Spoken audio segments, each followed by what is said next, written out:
Tracy here. Today I thought I'd share with you how I reorganized and how I am storing my clear and my red rubber cling stamps. This does not include my cute girl stamps. Those ones are stored in a different area. But let me show you a picture of how they were before I even started to organize them.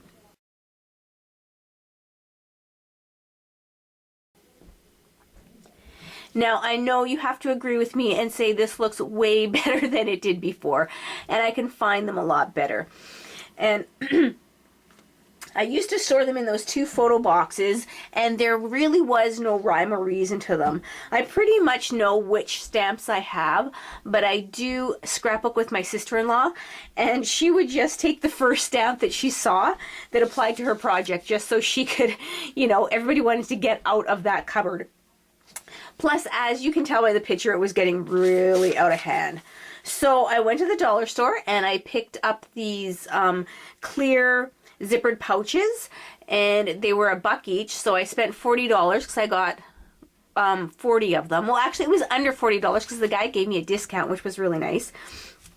And then what I did next was I sorted all my stamps. So I have a seasonal set, and I have a vintage set, and then letters and words, and then the last one is floral and outdoors. And then what I was going to do was store my red rubber cling stamps a different way, but I thought, you know what, I'm just going to keep everything like with like. So they're all stored here, my clear and my red rubber. So it's easier to find any of the ones I want, or any of the ones that my sister-in-law would like to look at. So let me get a little bit more into detail on how I'm storing them. So I picked up this container from the dollar store, and then I just labeled it with vintage. Not only is the vintage in there, but there's also some stamps in that for art journaling, like these background stamps. And most of the stamps in here are the Tim Holtz, just because they're, to me, they have a vintage feel to them, or an edgy feel. And like I had said, I've done clear stamps, and then I did the red rubber. And let me show you how I am storing those, because they're a little bit different. So I just want the top one out, so we'll just take this one out here. And here's the clear stamps. Like I said, I just adhered the acetate or the backing to the paper, because that's all this is cardstock.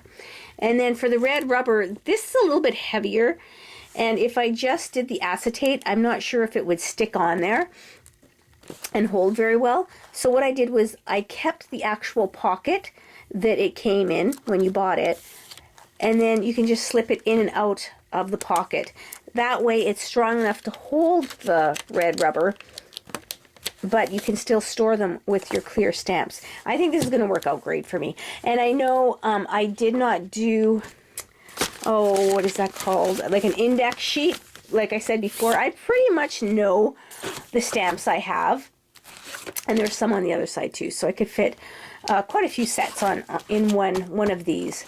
But I pretty much know which stamps I have. If I really want to, I could do an index sheet for my sister-in-law, but you know what? She can just ask me which one she wants, and I'll go find them for her. But anyways, I just thought I would share that with you. I'm going to go into a little bit more detail in how exactly I put this together. So I thought I would just share with you how I actually went about organizing my stamps. All I did was I grabbed some white cardstock. I know a lot of people thought this was the cling mount, but no, it's just white cardstock. And I grabbed a whole case of these clear containers from the dollar store, and these are the ones I got. And this little sticky thing just comes off really easy. And this pouch, it has a nice zipper in it, and it also has the 3-ring binder. I was going to cut this off because I'm not going to store them in a binder, because the binder method doesn't really work for me. But I thought if I'm going to a crop and I just need a few stamps, it might be easier to put them in a binder. So I just left that option there for me if I need it. And another thing I did was these will fit a full-length sheet of cardstock, the 11.5 by or 8.5 by 11, but it's a little tight to pull it in and out of here. So I didn't want to get frustrated, because that would not be good. There'd be some choice words coming from my mouth, I can tell you that.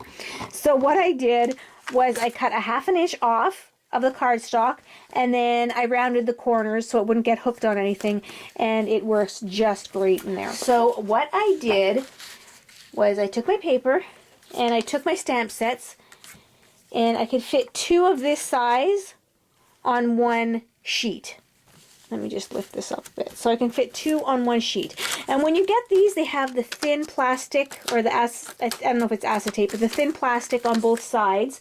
So easy enough. I just took it on the back side, ran my tape gun, and I used the thicker tape because it's a lot, I think it's a lot stronger than the pink tape gun. And then I just stuck that one on. And this one comes in a 2-pack. There's 2 of these stamps in 1 pack. And put the second one on. And if you know me, you know I don't know my brands and I don't really care about my brands, but I've been getting a lot of questions about what stamps I've used or what papers I've used, so this will help me if I have any questions. I cut the information of the stamps off, and because this is a 2-pack, I'll just put it in between them both, because then I know whose stamps these are. And let me show you one that I had completed. So here is, these are 2 different stamp sets. They're both by Tim Holtz. And then I put the names at the bottom. Some stamp sets come with the names on them, which is neat. And then I flip it back, and I have 2 of the Tim Holtz ones on this side as well. So I just open it up, and whichever stamp set I want, I can take them both out, or I can just take one out.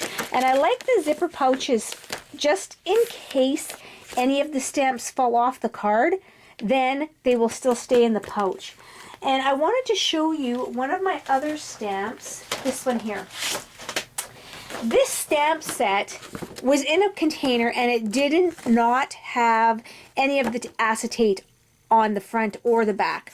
So what I did was I went to the office supply store, and you can buy these big, huge sheets to put over your desk, and then I've cut them up to size. So I put the alphabet stamp on it, and then I have one at the back that I adhere to the paper. And then what I did was I made a little hinge up here with tape, so it's not going to fall down to the bottom, because some of the stamp sets don't want to stick onto the other side. So I put a hinge there so it'll stay together. And then I put what was on this stamp set. I don't know the name of it, and if I did, I cut it off. It's not a big deal. So here are some of the stamp set. This is only half of my stamps right here. I have another huge stack upstairs that I have to fit into those containers. So I just thought I'd share with you. It's very easy what I'm doing. I know a lot of people thought these were the already cling. This was the cling stuff I was using, but no, it's just paper. And actually I priced it to see how much it would cost to put to run it through what's that called? A laminating machine. And it would have cost for one sheet of paper almost $3.